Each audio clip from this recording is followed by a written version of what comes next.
አሰላሙ አሌይኩም ወረህመቱላሂ ወበረካቱ። ውድ የኢክራም ዩቱብ ቤተሰቦች እንዴት ናችሁ? ደህና ናችሁ ወይ? ሰላም ናችሁ ወይ? አለሁ አልሐምዱሊላህ። ዛሬ በጣም ልብ ያዘነበት እና ልብ ቀጥ ያለበት ቀን ነው እና የሆነ ነገር ልንገራችሁማ። እኛ ኢትዮጵያኖች እስከ መቼ ነው ጅብ የሆነው? እስከ መቼ ነው ጨካኝ የሆነው? እስከ መቼ ነው አረመኔ የሆነው? እስከ መቼ ነው ሸይጣን የሆነው? በገዛ የሀገሯ ልጅ በገዛ ኢትዮጵያ በዱባይ ውስጥ በ300 ድርሃም ብቻ ስትሰራ የነበረች እህታችን ናት። በጣም ተሳዝነው አንጀቴን የበላችኝ የእውነት ነው ብላችሁ አንጀቴን። ምክንያቱም እንዴት በሀገሯ ዜጋ ተጨቁና በዛ ላይ በ300 ድርሃም 3 አመት ድረስ ትሰራለች እኮ በ300 ድርሃም 3 አመት ድረስ እና አንድ ወር ራሷን አልሰራም። አንድ ወር ታውቃላችሁ? አንድ ወር ራሱን ያልሰራም። አንድ ወር ራሱ ማለት ነው። እንዴት እንደዚህ ታደርጋለች? ሀበሻ ምቀኛ ሀበሻ በቃ በጣም የሚያስጠላ እንደ ሀበሻ የሰውን ክብረት የሰውን እንትን የሚጠላ የለም እኮ። ሀበሻ እኮ በምቀኝነቷ እኮ ነው እንደዚህ ድህት ያለችው እንደ ሀበሻ ምቀኛ እንደ ሀበሻ። ኧረ ቢስሚላ እኔ በጣም የተናደርኩት ሬስቶራንቱን እኮ ሄጄ መጠየቅ እችል ነበር። አሁን ቢሆን ግን ያለው ቻርጃ ነው። ደግሞ እኮ ሬስቶራንቱን እኔ አውቀዋለሁ። ከ2 አመት በፊት ሬስቶራንቱ እየሄድኩ ምግብ እንድበላ ነበር ከሴትዮዋ ጋር። በጣም ብታሳፍር ኢትዮጵያን ማለት ነው። ስትሄዱ ግን ትስቃለች፣ ትጫወታለች፣ ፈርሃናት። ያ እንግዳ እንዲመጣላት ሰው እንዲበዛላት ነው ብትስቀው። ሰራተኞቿን ግን ድብቅ አድርጋ ያላህ ሽንት ቤት በቀን 2 ብቻ ነው ሽንት ቤት መግባት የምትችይው። የምትሰራው 22 ሰዓታት የምታየው 3 ሰዓት በራሷ ኢትዮጵያዊ ሰው ነው እንደዚህ የተደረገ እህታችን። ይችን ባሳያችሁ ሀይባ ጀግና ናት። አንዳንዴ ለተገፉ ሰዎች የምንደርስበት በጣም ጀግና ናት። በሌላው በኩል ባላደቃትም በእንደዚህ አይነት በኩል በጣም ጀግና ናት። እኔ ልጅቷ አንጀት የበላች 3 አመት ድረስ ሶራ በዛች በ3 ሰዓት ውስጥ በምተኛበት ሰዓት ውስጥ ስልክ ታላት ጓደኛ ፈልግ አጠፋም። ለምንድን ነው እኛ ኢትዮጵያ ውስጥ እንድወጣ ጀግና ባንሆኑ? ጀግና ሆኑ ስትወጡ በቃ ጀግና ራሳችሁን አስከባሪ ጎበዝ ሁኑ። አትፍሩ። በቃ ድፍረት ይጠይቃል። ስደት ላይ ድፍረት ይጠይቃል። በደንብ ወቅ ደፋር ከሆናችሁ ገብታችሁ ትወጣላችሁ። ገብታችሁ ማለት ነው። ድፍረት ከሌለ ግን ያም እንድትጫወተባችሁ ትቆያላችሁ። ድፈሩ። አሁን ይህች እናታችን እንግዲህ ልጅ አይደለችም፣ ትልቅ ናት። እውነቴን ነው የምላችሁ። እኔ 2010 ላይ ስሰደድ የ16 አመት ልጅ ነኝ። ምንም አላውቅም። ግን ስሰደድ ወላሂ ድፍረት በቃ የትም ቦታ ቢሆን እኔ አዲስ አበባ ራሱ ሲሄድ ቤተሰብ አይከተለኝም። ራሴ ነው የሚሄደው። የሰው ልጅ ድፍረት ያስፈልገዋል። የትም ቦታ ቢሆን ድፍረት ነው የሚያስፈልገው እና እኔ ራሴን እንኳ አደንቀዋለሁ። አንዳንድ ጊዜ በቃ ድፍረቴን እወድለታለሁ። ቢገደል ብሞት ብሰደብ በቃ ራሴን አስከብሬ ነው የምኖረው። ራሳችሁን አስከብሩ። ኢትዮጵያዊ ሄደን አትፍሯቸው። ምን አባታቸው ያመጣሉ እንዴ? ህግ ጋር እኮ አላችሁት። ኢትዮጵያ ውስጥ አይደለም ያላችሁ። ዱባይ በተለይ እንኳን አይደለም ብራሪ መጥቶ ተቀምጦና የራሱ ሙሃጥን የራሱ ዜጋ ኢማራት ጋር ተጣዩ። ፖሊሱ ፍርድ ነው እንጂ የሚሰጣችሁ ኢማራት ላይ እሱ ሊጨቁራችሁ አይችልም። ተፋለሙ። ህይወት እስካለች ድረስ እኮ ነው ለህይወታችሁ መቆም ያላችሁት። እስካለች ድረስ ነው። ከሞታችሁማ ሞታችሁ። ለራሳችሁ ለሰውነታችሁ ለራሳችሁ እንኳን እኮ ራሳችሁ ስጋችሁ እኮ ይከሳችኋል። ራሳችንን ባለመከባከባችን ራሳችንን ባለማዋራችን እኮ የራሳችን ስጋ ይከሰናል። አሁን ይችል 3 አመት ድረስ 22 ሰዓት እየሰራች በ3000 ብር በ300 ብር ኢትዮጵያ 10,000 ብር ማለት ነው። በአሁኑ ምንዛሬ ታስቦ ነው እንደው በአሁኑ ምንዛሬ ታስቦላት ኢትዮጵያ 10,000 ብር። እኛ ስንት ነው የምንሰራው? 50,000 ብር 60,000 ብር ኢትዮጵያ እንሰራለን። እሷ እንግዲህ የግማሽ ኧረ ቢስሚላ ይሄ ኢስቶራትማ እንደው ለህግ ቀርቦ መዘጋት አለበት። ከዚህ ሀገር መባረር አለበት። ይሄ ነገር ደግሞ ኢማራት ላይ ቢሰማበት ይቺ ኢስቶራት ከሀገር ነው የሚያበሯት።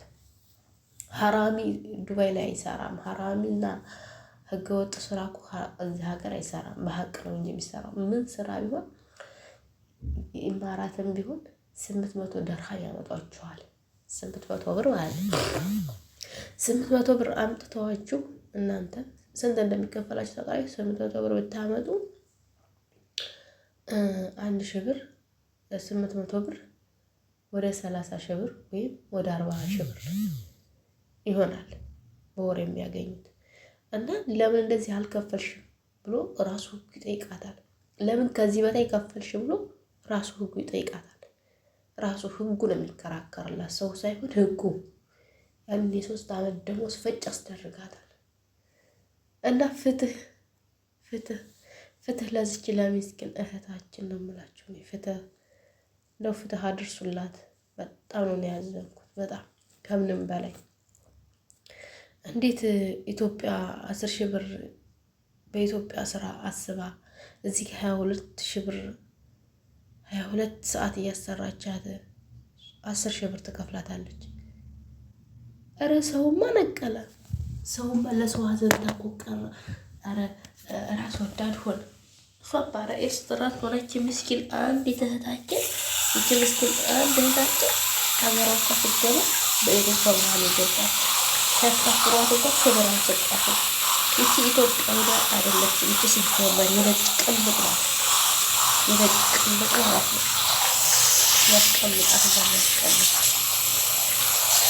እዚህ ባንጋሪ ዳሽታቸውን እየጠበሱ የኢትዮጵያ ርካሽ ሴቶች ማለት ነው ባለ ምግብ ቤት ባለ ሆቴል ይሆናሉ። ከዛ ራሳችን ላይ ይወጣሉ። ስንቶቻቸው ናቸው? እኔ እኮ ስንት ልጅ አውቃለሁ የሽማግሌ ቅምጥ ሆኖ ማለት ነው። የሽማግሌ ቅምጥ አባታቸው እንኳን አይሆንም አያታቸው የሚሆነውን ሰውዬ ለብር ብላ የምትቀመጥ ሴት አለች ዱባይ ላይ። እንደዛች አይነት ርካሽ ሴት ናት እንደዚህ የምታደርገው። በሀገሯ ልጅና በህዝቧ የምትጨቁን የሀገሯን ሰው የምትጨቁን ሴት ማለት ነው። በጣም ያዘንኩላል ለዚች ለልጅ።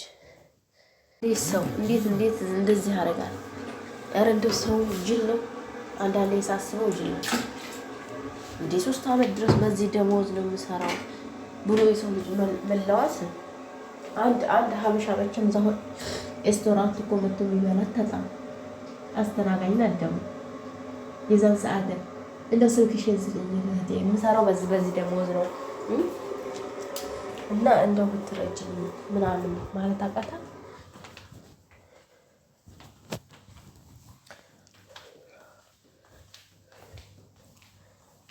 ማለት አቃታት ወይ እንደዚህ ማለት አቃታት። ስንት ከነጮች ጋር የሚሰሩ ከአረቦች ጋር የሚሰሩ ልጆች እንኳን እንደዚህ ካልሆኑ፣ በተለይ ትልቅ ሴት ናት እኮ ይቺ። ራሷን ተቆጣጣ፣ ራሷን ቢሮ ወሰጂ ማለት ትችላለች እኮ። ህፃን ልጅ አይደለች። ህፃን እንኳን ብትሆን ተሞኘች ይባላል። ያለ ሽንት ቤት የሚከለከልበት ያለ ሽንት ቤት በቃ ሽንት ቤት አትግቢ የምትባልበት ስራ 3 ዓመት ድረስ ራሷን ደሟን ጨርሳ በሽታዋን ይዛ ኢትዮጵያ ብትገባ ሰው በዚህ አጋጣሚማ ስንት አለ። ለሌሎቻቸውም እንድረስላቸው። እዛ ቤት ውስጥ ላሉ ሰራተኞች ይኖራሉ። ሆኖ ሰራተኞች ሬስቶራንቱ በጣም ትልቅ ነው። አቡዳቢ ሻንካ ላይ ነው ሬስቶራንቱ ማለት ነው። እና እንድረስላቸው ብዙ ሰራተኛዎች ናቸው ደግሞ እኮ እንደሚጨቆኑ እኮ ያሳዩም እኮ። እኔ መዳሜ ሀታ መዳሜ ሄዳ ለኢክራም ሪከርድ አድርጉልኝ እንወድሻለን በማለት ምርጥ መዳም መዳም ነገራችን ላይ አብደን እንዳነሳ ምርጥ መዳም ነው። እዚህ ግን ሲመጣ ምርጥ ነው። እና ሄዳ እዛ ለኔ ሀበሻ እንጀራ ወጥ ምናምን ይዛ ትመጣለች ከነሱ ጋር። አንዳንድ ጊዜ ደግሞ ይዛ ትሄዳለች። እዛ ይዛ ስትሄድ ደግሞ በቃ እንደዚህ ፈርሃን ምናምን ሆነው ነው ሰራተኞች ራሱ የማያቸው ከፍቷቸው ወይም አልነው አላያቸውም ቢኖሩስ እዛ ቁጭ ብለን ሴትዮዬ ጋር ዘና ብለን የምንመጣው የዘና እውቀት ብዙ ሰዓት አላቸው። አታመጣም ብለው ቆም ብለው ስለ ቁጥራቸውን በወረቀት ጥፈው ቢሰጡ ስንት ኢትዮጵያኖች ይመጣሉ። እኔ ብቻ እንኳን አይደለሁም እኮ ብዙ ኢትዮጵያኖች እዛ ምግብ ቤት ይመገባሉ። ለምን ራሳቸውን አታስከብሩ? ኧረ ተው ሀበሻ ተው፣ እኔ ያታናዱ።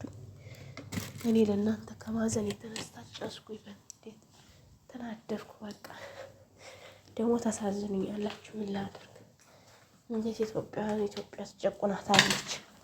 እንዴት ኢትዮጵያውያኗን ትጨቁናታለች? እኔ ጨጓራ ያላጣለ በዚህ የተነሳ አዘንኩኝ። ለምን? ምክንያቱም እህቴስ ብትሆን እንዲህ የሆነችው እህቴስ ብትሆን እኔስ በሆን ብላችሁ አስቡታ። እንደዚህ እስከምትሆን ድረስ ቁጭ ብላ አንድ ቦታ። ኧረ የሰው ልጅ መለዋስም መሮጥም መሄድም መናገርም ያለበት ሳይደክም ነው። ሳይደክምና ሳይሞት እንደዛ ነው መሆን ያለበት። ከሞተ በኋላ የለም ማልቀስ የለም። አሁን እችል ኢትዮጵያ ከገባች በኋላ ነው እንግዲህ ተንፍስ ያወራችሁ። እዚህ ማውሪያ አጥታ ነው እንግዲህ አያችሁት።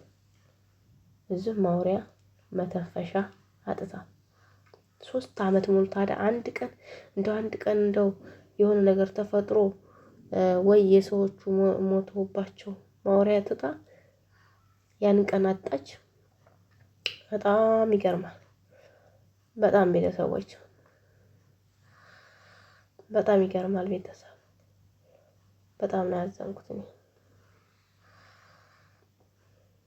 ምስኪንነታችን ታሳዝናለች። እና የምንላችሁ ፈልጌ ነው እኔ አሁን ነገርን ፈልጌ ሳይሆን ምንም ፈልጌ ሳይሆን፣ እባካችሁ ውድ ኢትዮጵያኖች ራሳችሁን አስከብሩ። ስትወጡ ጀግና ሁኑ።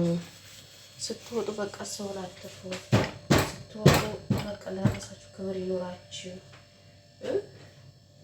ሰውን መፍራት የለባችሁ። ጠንካራ አስተዋይ መሆን ላይ ያለባችሁ እንጂ ሰውን መፍራት በተአምር የለባችሁ። ሰውንማ ከፈራችሁ ተጫወቱባችሁ እና መፍራት የለባችሁ እላለሁ። ይሄንን ቪዲዮ ከወደዳችሁት ላይክ